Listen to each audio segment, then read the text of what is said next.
¿Y por qué la doble matanza son las... Bueno, matazo profundo que está buscando atrás el patrullero derecho, sigue atrás, se metió en la pista ante seguridad.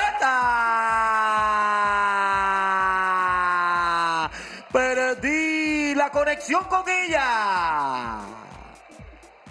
Tan lejos que ya no la veo desde que salió el palo de Manuel Rodríguez.